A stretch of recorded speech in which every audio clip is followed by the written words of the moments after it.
ও মেয়ে, তোর বয়স কত? কি জানি গো, মা থাকলে বলে দিত। সেই যেবারে দাঙ্গা হলো, শয়ে শয়ে লোক মরল, হিন্দুদের ঘর জ্বলল, মুসলমানের রক্ত ঝরল, তখন নাকি মা পোয়াতি। দাঙ্গা আমার জন্মতিথি। ও মেয়ে, তোর বাবা কোথায়? মা বলেছে গরিবদের বাবা হারায়। কেউ তো বলে বাপটা আমার হারামি ছিল, মায়ের জীবন নষ্ট করে অন্য গায়ে ঘর বাঁধল। মা বলতো, শিবের দয়ায় তোকে পেলাম, শিবকেই তাই বাপ ডাকলাম। ও মেয়ে, তোর প্রেমিক আছে? ছেলেরা ঘোরে ধারে কাছে।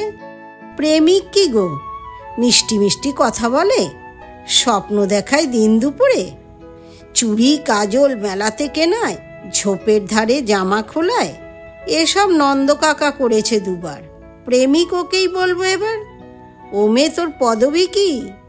বাপই নাকি দেয় শুনেছি, পদবী থাকলে ভাত পাওয়া যায়।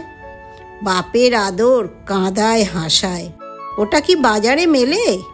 কিনবো তবে 2-10 দিলে, দামি হলে চাই না আমার, থাক তবে ও বাপ ঠাকুরদার। ও মেয়ে, তুই রূপসী? লোকে বলে ডাগর গতর সর্বনাশী। রূপ তো নয়, চোখের ধাঁধা, যৌবনেতে কুকুরি রাধা।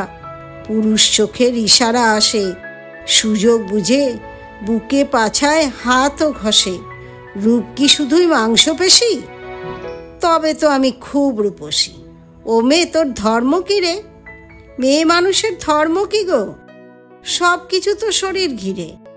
সালমা বলে ধর্মই সমাজ বানায়। সন্ধেবেলা যখন দাঁড়াই, কেউ তো বলে না হিন্দু নাকি, সবাই বলে কতই যাবি, বিছানা নাকি ধর্ম মেলায়। শরীর যখন শরীর খেলায়, তাই ভাবছি এবার থেকে ধর্ম বলবো শরীর বা বিছানাকে।